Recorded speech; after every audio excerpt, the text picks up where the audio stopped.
आज हम लेकर आ गए एक ऐसी मूवी जो दूसरी मूवी से बहुत डिफरेंट है और मुझे ये स्टोरी ना बहुत इंटरेस्टिंग लगी, इसलिए सोचा आपके लिए एक्सप्लेन कर दूं। और इस मूवी का एक और चीज, इंट्रोडक्शन तो मैं देने से रहा, वरना इंटरेस्टिंग कुछ भी नहीं रहेगा। तो चलिए तुरंत देखते हैं 2019 में रिलीज हुई ये क्राइम ड्रामा मिस्ट्री मूवी जिसका नाम है rattle snake. As usual video को एंड तक देखिए, लाइक एंड शेयर कीजिए और अगर आप नए हैं तो चैनल को करें सब्सक्राइब। मूवी की शुरुआत में तेजी से जाती हुई एक कार को दिखाते हैं जिसे चला रही है अपनी मूवी की हीरोइन कैटरीना, उसके साथ उसकी बेटी क्लारा भी है। दोनों टेक्सास की ओर जा रही है। अब होता ये कि रास्ते में एक रेस्टोरेंट में दोनों पेट भर खाना खाती हैं। असल में कैटरीना एक सिंगल मदर है। उसका पति था ना जो बहुत उसको बुरी तरह टॉर्चर किया करता था, जिस वजह से उसने अपने पति को छोड़ दिया और अब अपनी बेटी को लेकर अपनी माँ के घर जा रही है जो कि टेक्सास में है। आगे एक ब्रिज के नीचे बहुत ट्रैफिक होता है तो कैटरीना मैप चेक करती है तो पता चलता है कि लगभग 1 मील की दूरी पर एक एक्सीडेंट हुआ है और एक्सीडेंट स्पॉट को क्लियर करने में लगभग 12 घंटे लग जाएंगे। तो कैटरीना राइट का एक शॉर्ट कर लेती है जो कि एकदम सुनसान होता है, कोई दूसरी गाड़ी उस रास्ते से नहीं जाती। ऊपर से मोबाइल सिग्नल न मिलने की वजह से मैप भी काम नहीं करता। अचानक ब्लास्ट की आवाज आती है तो कैटरीना गाड़ी रोक देती है। दरअसल बैक टायर पंचर हो चुका है। ओहो, वो क्लारा को कार में बैठे रहने को कह देती है और खुद कार का टायर चेंज करती है। अब कुछ देर में क्लारा बाहर जाकर खेलने लग जाती है। कैटरीना उसे वापस आने के लिए कहती है पर तभी एक रैटल स्नेक क्लारा को टच देता है। क्लारा दर्द के मारे चिल्लाती है तो कैटरीना घबराकर उसके पास भागती जाती है। उसके पैर पर जहां रैटल स्नेक ने काटा था वहां बहुत ज्यादा सूजन आ चुकी होती है। कैटरीना अब उस रैटल स्नेक को भी देख लेती है जिसने क्लारा को काटा था। वो भी डर जाती है कि अब क्या करो, क्योंकि रैटल स्नेक जैसे जहरीले सांप से काटने से इंसान मर भी सकता है अगर वक्त पर इलाज ना किया जाए तो। कैटरीना मदद के लिए यहाँ वहाँ देखती है लेकिन वहाँ तो नाम के वास्ते भी कोई आदमी नहीं होता, ना ही कोई घर होता है। फोन में भी सिग्नल नहीं आता जिस वजह से किसी को कॉल तो जाएगी नहीं। कैटरीना भी झट से क्लारा को उठाकर कार की ओर भाग जाती है। जहर शरीर में चढ़ जाने से बच्ची बेहोश हो जाती है और तभी वो देखती है कि कार के उस तरफ एक कंटेनर से बना घर होता है। कैटरीना भी चौंक जाती है क्योंकि ये घर यहाँ पहले नहीं था। फिर वो मदद के लिए उस घर में जाती है। दरवाजा खुला होता है और एक औरत आती है। ओह, उसे देखकर कैटरीना को थोड़ा तसल्ली होती है और वो बताती है कि प्लीज मेरी बेटी को रैटल स्नेक ने काट दिया है, प्लीज मदद कीजिए। वो औरत भी कहती है डरो मत, यहाँ कुछ ही दूर पर तुलिया नाम का एक गांव है जहाँ पर एक हॉस्पिटल है, तुम जल्दी से अपनी कार का टायर चेंज करके आ जाओ, फिर हम इसे वहाँ लेकर जाएंगे। कैटरीना को उस पर विश्वास हो जाता है और वो क्लारा को उस औरत के पास छोड़कर टायर चेंज करने निकल जाती है। पर वो औरत कहती है इस मदद के बदले मुझे क्या चाहिए ये मैं तुम्हें बाद में बताऊंगी। कैटरीना भी कंफ्यूज होती है कि ये बोल क्या रही है, शायद ये मुझसे पैसे वगैरह मांगने की चाह रख रही है, वो तो मैं दे ही दूंगी इसको। ये सोचकर वो जल्दी से जाकर कार का टायर चेंज करती है और कार लेकर घर के पास आ जाती है। पर घर में वो औरत नहीं होती, लेकिन क्लारा एक बेड पर लेटी होती है और लगता है वो ठीक हो गई है। वो कैटरीना से भी बात करती है। कैटरीना हैरान हो जाती है कि ये अभी कैसे हो सकता है। अचानक वो क्लारा के पैर को देखती है तो वहाँ रैटल स्नेक के काटने का निशान ही नहीं होता।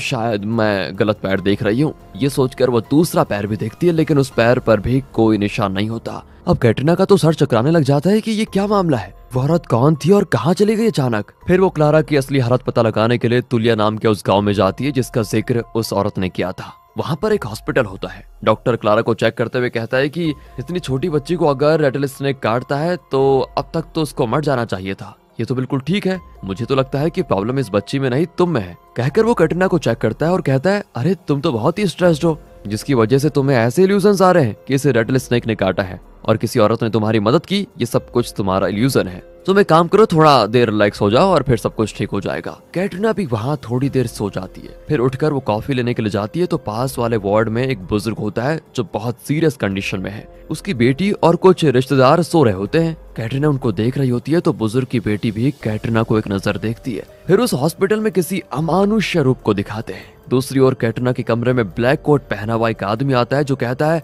मुझे पेमेंट चाहिए। कैटरीना कहती है मेरी बेटी का मेडिकल इंश्योरेंस है, मुझे यहाँ पैसे देने की जरूरत नहीं है। फिर वो कहता है अरे क्या हो गया है तुम्हें, मैं हॉस्पिटल बिल पेमेंट की नहीं, तुम्हारी बेटी की जान बचाने के लिए पेमेंट मांग रहा हूँ। मतलब हॉस्पिटल आने से पहले जो हमने तुम्हारी बेटी की जान बचाई थी उसके लिए तुम्हें एक आत्मा की बलि चढ़ानी होगी। अब तुम्हें एक इंसान का कत्ल करके हमें उसकी आत्मा सौंपनी होगी। तुम्हारे पास सिर्फ 7 घंटे हैं और सूर्यास्त से पहले तुम्हें ये काम करना होगा किसी भी हालत में।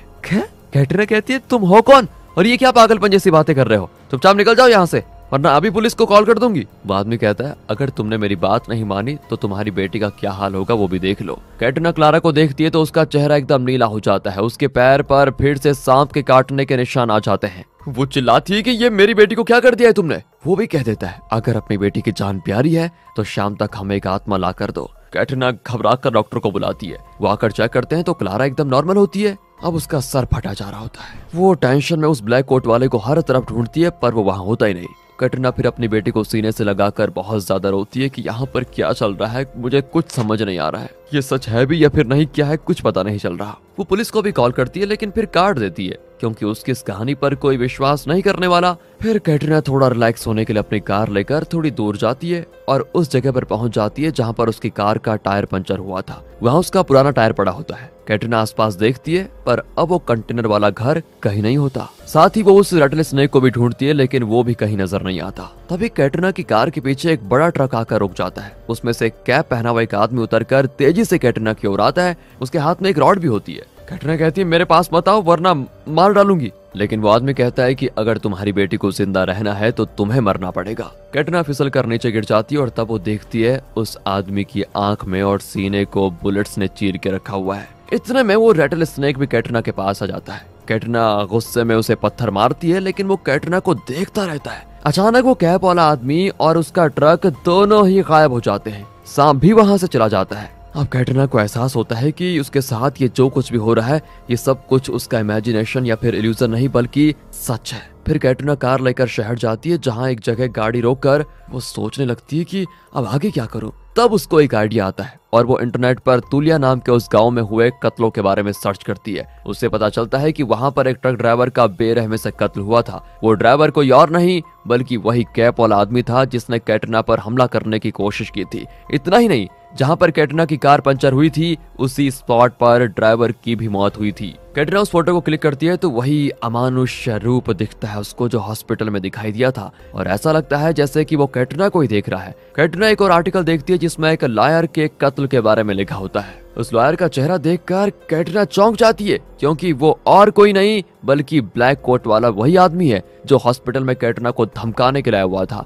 यानी उस लॉयर की आत्मा को ही कैटरीना ने हॉस्पिटल में देखा था। और साथ ही ये भी पता चलता है कि लॉयर के कातिल ने एक न्यूज चैनल को बताया था कि मुझे अपने बेटे की जान बचाने के लिए लॉयर का कत्ल करना पड़ा क्योंकि मुझे बताया गया था अगर मैंने सूर्यास्त से पहले किसी का कत्ल नहीं किया तो मेरा बेटा मर जाएगा। और दोस्तों इस फोटो में भी एक कोने में वो अमानुष्य रूप दिखता है। कैटरीना एक बात तो साफ साफ समझ चुकी थी कि उसे किसी भी तरह कत्ल करना है, तब जाकर उसकी बेटी कालरा जिंदा बचेगी। वो एक होटल रूम में जाकर अपनी ड्रेस चेंज करती है और एक कैप भी पहन लेती है जिससे कि उसका चेहरा थोड़ा डिफरेंट लगे और उसे अपना चेहरा छुपाने में आसानी हो। फिर वो तुलिया के उसी हॉस्पिटल में जाती है जहाँ क्लारा एडमिट है। वो उस बुजुर्ग को देखती है जो बड़ी सीरियस कंडीशन में है। वो बाकी वार्ड्स में भी जाकर देखती है कि यहाँ कौन कौन सीरियस है। फिर वो कैंटीन जाती है तो वहाँ मौत से लड़ रहे उस बुजुर्ग की बेटी बैठी होती है। कैटरीना उससे मिलती है और पूछती है इस हॉस्पिटल की ट्रीटमेंट कैसी है, आपके पापा अच्छे हो जाएंगे ना। वो औरत कहती है डॉक्टर ने तो कह दिया है कि अब वो नहीं बचेंगे, हम खुद उनकी मृत्यु का इंतजार कर रहे हैं। वैसे दोनों बातें करती हुई उस बुजुर्ग के कमरे में आ जाती है और तब उस औरत को एक कॉल आता है। वो बाहर चले जाती है। कैटरीना भी उठकर जाने वाली होती है लेकिन नहीं जाती। उसे लगता है कि किसी और को मारकर अपनी बेटी को बचाने के बजाय क्यों ना मैं इस बुजुर्ग को ही मार डालूं, ये वैसे भी मरने वाला है। वो उस आदमी के मुंह पर तकिया दबाने की कोशिश करती है कि अचानक किसी की आहट सुनकर कैटरीना जल्दी से बाथरूम में छुप जाती है। बुजुर्ग को देखने कई लोग आए होते हैं और कैटरीना उनकी बातें सुन रही होती है। फिर वो कैजुअली बाहर निकल जाती है तो सब उसको बड़े घूरते हैं कि तुम यहाँ पर कैसे आई। कैटरीना कहती है मुझे अर्जेंटली बाथरूम यूज करना था इसलिए यहाँ पर घुस गई, सॉरी। इसी बीच वो बुजुर्ग मर जाता है। अब कैटरीना परेशान होती है कि यार ये मौका भी हाथ से निकल गया और अब टाइम हो रहा था 12:48। वक्त निकला जा रहा था। कैटरीना सड़क पर चलते लोगों को ध्यान से देखने लग जाती है और तभी एक छोटा लड़का अपनी साइकिल पर जा रहा होता है लेकिन अचानक रुककर कैटरीना को घूरने लगता है। फिर वो कैटरीना के पास आकर इशारा करता है कि वक्त बहुत कम है। फिर वो खुद अपना सर विंडो ग्लास पर पटकने लग जाता है और बहुत खून बहता है। विंडो ग्लास टूट जाता है और कैटरीना घबराकर दरवाजा खोलकर बाहर गिरती है और तेजी से जाती हुई कार के नीचे आने वाली होती है पर बाल बाल बच जाती है। अब ना तो वो लड़का वहां पर होता है और ना ही विंडो ग्लास टूटा हुआ है। ये सब कुछ क्या है और क्यों हो रहा है कैटरीना को कुछ समझ में नहीं आता। तंग आकर वो एक बार में जाकर बैठ जाती है। उसके पास एक औरत आकर बैठती है जिसके चेहरे पर बहुत सारे घाव होते हैं। लगता है किसी ने उसको बहुत पीटा है। कुछ देर में उस औरत का बॉयफ्रेंड आता है और फिर उसको मारता भी है कि बिना बताए क्यों चली गई थी, चलो मेरे साथ। बारटेंडर कहती है उसे तुम चैन से नहीं रहने दोगे क्या। इस पर तो वो उस औरत को डांट कर अपनी गर्लफ्रेंड को लेकर जाता है।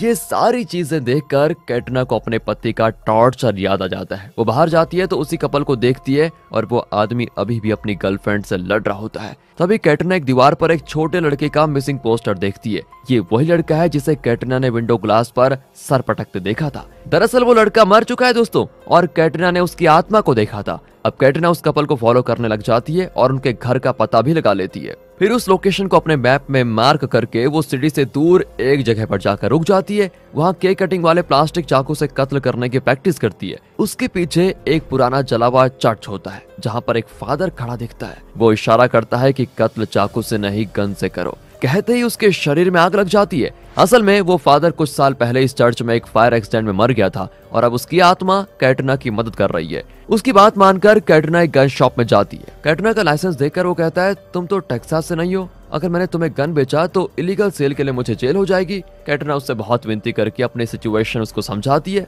तो वो कहता है कि मैं तुम्हारी मदद नहीं कर सकता, लेकिन एक आदमी है जो तुम्हें गन दे सकता है। कहकर वो कैटरीना को एक एड्रेस देता है। कैटरीना भी वहां पर जाती है। वो एक गोडाउन जैसा होता है जिसके शटर के पास एक बटन होता है। कैटरीना उसे प्रेस करती है तो अंदर से एक आदमी उसे अपना कैप उतारने को कहता है ताकि उसका चेहरा साफ दिखे। कैटरीना वैसा ही करती है और उसका चेहरा वहां के कैमरे में रिकॉर्ड हो जाता है। फिर वो आदमी शटर खोलकर कैटरीना को अंदर लेकर आता है। यह आदमी वैसे इलीगली गन्स को बेचता है। वो कैटरीना को एक गन दिखाता है और पूछता है, अगर तुम्हें गन हैंडल करना नहीं आता तो मैं सिखा दूंगा तुम्हें। पर कैटरीना मना कर देती है और उसे गन के पैसे देकर चुपचाप चली जाती है। एक सुनसान जगह पर वो कुछ वीडियोस देखती है जिसमें बताया जाता है कि गन को कैसे लोड किया जाता है और कैसे शूट किया जाता है। फिर एक बोतल को रखकर वो शूटिंग की प्रैक्टिस कर लेती है, पर बहुत दूर से वो ठीक से एम नहीं कर पाती। आखिर में एक डिस्टेंस पर वो ठीक से एम करके उसे शूट कर पाती है। अब वो उस कपल के घर जाती है जहां वो उस बॉयफ्रेंड को शूट करने वाली है जो अपनी गर्लफ्रेंड को टॉर्चर कर रहा था। वो दीवार चढ़कर अंदर कूदती है और अपने चेहरे पर एक स्कार्फ बांध देती है। फिर वो पीछे के दरवाजे से घुसती है अंदर।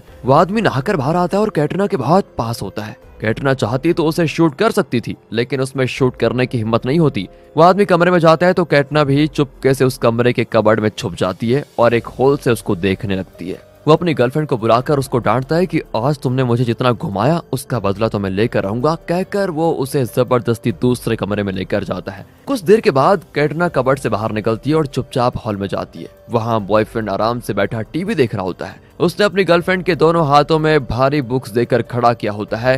यही उसका पनिशमेंट है आज के लिए शायद। अब कैटरीना को देखते ही वो बुक्स नीचे गिरा देती है। वो आदमी पूछता है, अरे तुम कौन हो और मेरे घर में कैसे घुसी? कैटरीना गन तानकर धमकाती है कि अगर मेरी बात मानोगे तो ही जिंदा रहोगे वरना तुम्हें शूट कर दूंगी। वो आदमी भी डर जाता है और कैटरीना की बात मान लेता है। कैटरीना उसको शेड में लेकर जाती है और उसे कार ड्राइव करने के लिए कह देती है। वो उस पर गन तानकर बैक सीट में लेटी होती है। अब एक सुनसान जगह पर कैटरीना गाड़ी रोककर उसे नीचे उतरने के लिए कहती है। वो भी रो पड़ता है, मैंने कई गलतियां की है पर आगे से कोई गलती नहीं करूंगा, प्लीज मुझे उतरने को मत कहो, मुझे पता है कि अगर मैं उतरा तो तुम मुझे मार डालोगी। अब कैटरीना उससे बात कर ही रही होती है कि अचानक वो ड्राइवर सीट को थोड़ा पीछे करता है जिस वजह से कैटरीना की गन नीचे गिर जाती है। मौका पाकर वो कैटरीना पर हमला करता है और उसका गला दबाने की कोशिश करता है। कैटरीना जैसे तैसे गन उठाने की कोशिश करती है लेकिन सफल नहीं होती। लेकिन इसी बीच एक कैन उसके हाथ में लगता है जिससे वो उस आदमी पर हमला कर देती है। फिर वो आदमी किसी तरह बचकर भागने लग जाता है। कैटरीना गन उठाकर उसे चेस करने लग जाती है और उसे शूट करने की बड़ी कोशिश करती है, लेकिन वो बहुत दूर भाग रहा होता है तो कैटरीना उसे ठीक से शूट नहीं कर पाती। आखिरकार वो कैटरीना की नजरों से दूर भाग जाता है। तब कैटरीना वहां पर एक लड़की को देखती है जो फोटोज क्लिक कर रही थी। उसका चेहरा देखते ही कैटरीना को पता चल जाता है कि ये एक लड़की की आत्मा है जो मर चुकी थी। इसकी फोटो भी कैटरीना ने इंटरनेट में देखी थी दोस्तों। कैटरीना उस आत्मा से मदद मांगती है कि सूर्यास्त होने से पहले प्लीज मेरी बेटी को बचाने में मेरी मदद करो। वो लड़की कहती है कि आपकी बेटी को बचाने के लिए ये जरूरी नहीं कि तुम दूसरों की जान लो, तुम अपनी जान देकर भी उसको बचा सकती हो ना। और अब कैटरीना को भी और कोई रास्ता नजर नहीं आता और वो अपनी जान देने का फैसला करती है। पर मरने से पहले वो अपनी बेटी के लिए एक वीडियो रिकॉर्ड करती है।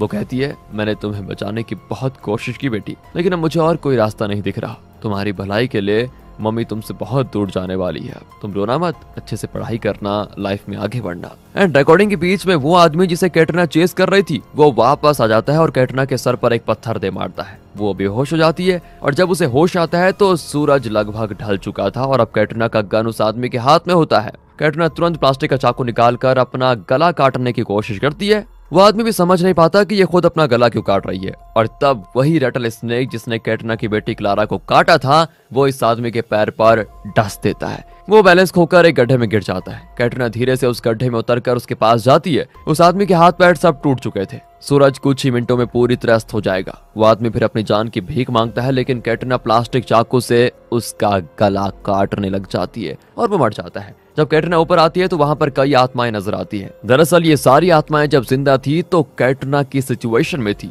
लेकिन वो अपनों को बचाने के लिए दूसरों की जान नहीं ले पाए थे, इसीलिए उन्हें खुद अपनी जान देनी पड़ी, जैसा कि कैटरीना करने वाली थी। पर कैटरीना ने किसी दूसरे की जान ले ली और अब उसे मरने की जरूरत नहीं होगी। वो गाड़ी लेकर निकल पड़ती है तो उसे हॉस्पिटल से कॉल आता है, क्लारा बिल्कुल ठीक हो गई है। कैटरीना हॉस्पिटल में जाकर अपनी बेटी को देखकर बहुत ज्यादा खुश होती है। क्लारा ने कई ड्राइंग्स बनाए होते हैं, जिनमें से एक को देखकर कैटरीना शॉक हो जाती है। दरअसल कैटरीना ने मरे हुए जिन लोगों की फोटोज इंटरनेट पर देखी थी, उन सब में एक अमानुष रूप था। क्लारा ने अपनी ड्राइंग में उसी रूप को बनाया होता है। किसी तरह अपनी बेटी को बचा लेने की खुशी में कैटरीना अगले दिन वहां से अपनी माँ के घर की ओर निकलती है। एंड रास्ते में उसे वही आदमी दिखता है जिसे मारकर कैटरीना ने क्लारा की जान बचाई थी। वो क्लारा से पूछती है, क्या तुम्हें वहां पर कोई दिख रहा है बेटी? वो कहती है, हाँ मम्मी, एक अंकल पैदल जा रहे हैं। कैटरीना समझ जाती है कि सिर्फ वही नहीं, उसकी बेटी क्लारा भी इन आत्माओं को देख सकती है। और इसी के साथ दोस्तों ये मूवी यहाँ पर खत्म होती है। वैसे इस मूवी का कॉन्सेप्ट ये है कि एक शापित भूमि है जिस पर एक डेमन राज करता है, जो रेटल स्नेक के रूप में वहां पर आता है। उसकी भूमि पर कोई भी कदम रखे वो उसकी आत्मा को अपना गुलाम बना लेता है। पर वो डायरेक्टली किसी की जान नहीं लेता, बल्कि रेटल स्नेक के रूप में किसी को डसता है और विक्टिम के साथ जो इंसान होता है उसे कत्ल करने पे वो मजबूर करता है। और जब वो कत्ल नहीं कर पाते तो वो अपनी जान दे देते हैं, जैसे कि उन सभी आत्माओं ने दी थी। और फिर उन आत्माओं को डेमन अपना गुलाम बना लेता है। उसने कैटरीना को भी अपना गुलाम बनाना चाहा, लेकिन कैटरीना तो किसी और का कत्ल करने में सफल हो गई थी, जिस वजह से वो बच गई। बाकी अगर आपको ये वीडियो अच्छी लगी हो, एक्सप्लेनेशन अच्छा लगा हो तो लाइक कीजिए, चैनल को सब्सक्राइब। मिलते हैं अगली वीडियो में, ध्यान रखेगा अपना। And finally thanks for watching.